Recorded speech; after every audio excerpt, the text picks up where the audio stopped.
सभी को मेरा नमस्कार। मेरा नाम Raman Chaudhary, government senior secondary school मोहल।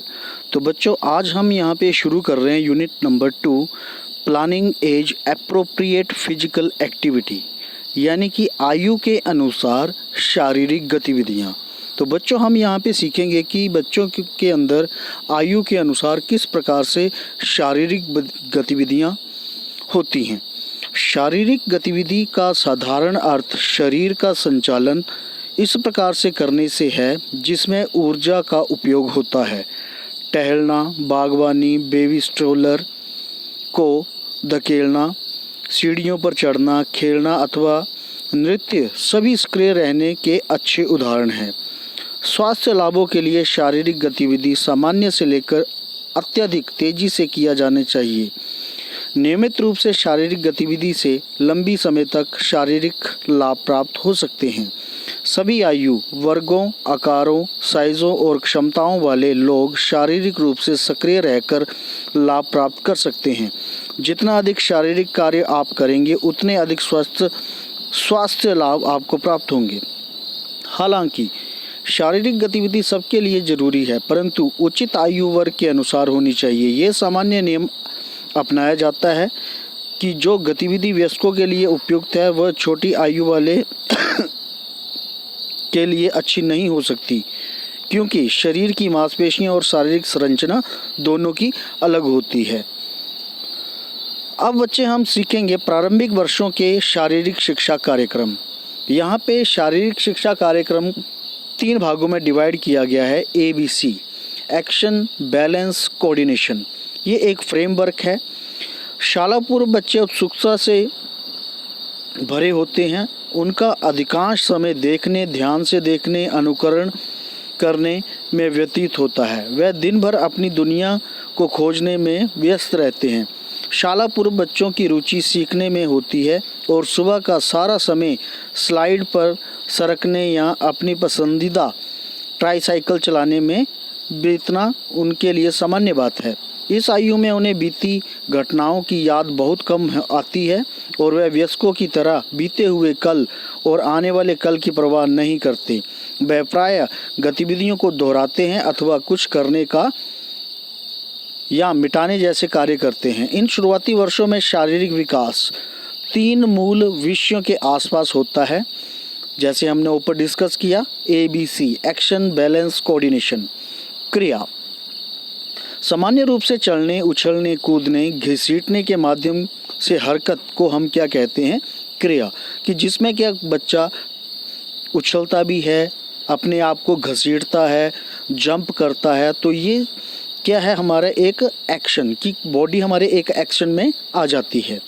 अब बैलेंस यानी कि संतुलन, खोजना और सीखना विभिन्न शरीर के भागों के कैसे एक दूसरे भार में परिवर्तन कर संतुलित किया जाता है, इसे हम संतुलन, यानी कि हम जंप करके कोई क्रिया करके अगर हम आगे की तरफ अपनी बॉडी को धकेल रहे हैं तो उसमें संतुलन भी बनाए रखना है।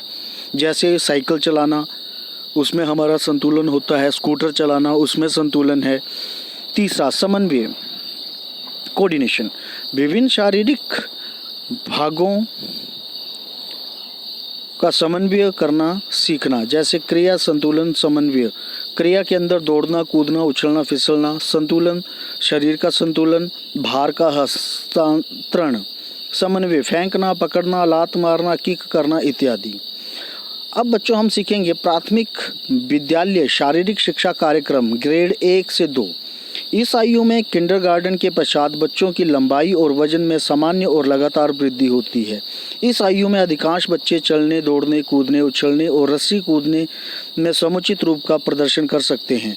इन कौशलों में कठिनाइयों का अनुभव करने वाले बच्चों को अभ्यास के अतिरिक्त अवसर कराया जाना चाहिए। हाथ आंख के समन्वय और प्रतिक्रिया समय में सुधार होता है, जिससे चीज़ों की कुशलतापूर्वक उपयोग करना अपेक्षाकृत आसान हो जाता है।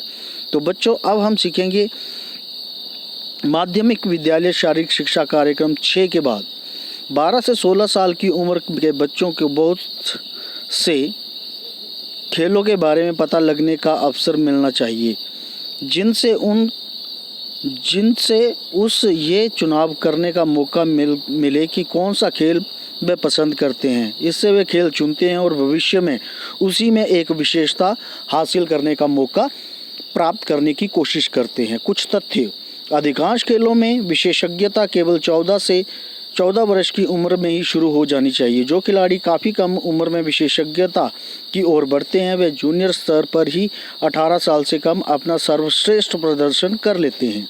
इन प्रदर्शनों के बाद वे शायद कभी दोहरा पाते हैं।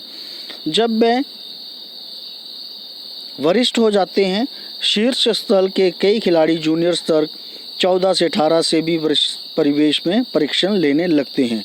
वे कभी भी जूनियर चैंपियन या राष्ट्रीय रिकॉर्ड धारक नहीं रहे, लेकिन वरिष्ठ उम्र में उन्होंने राष्ट्रीय और अंतर्राष्ट्रीय स्तर पर प्रदर्शन किया। तो बच्चों, ये हमने इसका सीखा। अब यहाँ पे हमारे पास 3 से 5 का है। अब ये हमारे पास कुछ प्रश्न भी पूछे गए हैं। क्रिया का एक उदाहरण है। तो बच्चों, ये आपने पता करना है कि क्रिया का एक उदाहरण कौन सा है। पीछे हमने ये पढ़ा। दूसरे नंबर पे बच्चों की लंबाई और वजन में सामान्य और लगातार वृद्धि होती है, तो कौन से ग्रेड में होती है। बच्चों, ये आप ऊपर लेसन को रीड करेंगे तो वह जानकारी सारी आपको प्राप्त हो जाएगी। ABC फ्रेमवर्क में B का क्या मतलब है। तो अभी हमने बात करी थी एक्शन, बैलेंस, कोऑर्डिनेशन। तो ये 3 चीज़ें हमारे पास फ्रेमवर्क में आती है। तो इसी प्रकार से इस सेशन का यहाँ पे समापन होता है। धन्यवाद।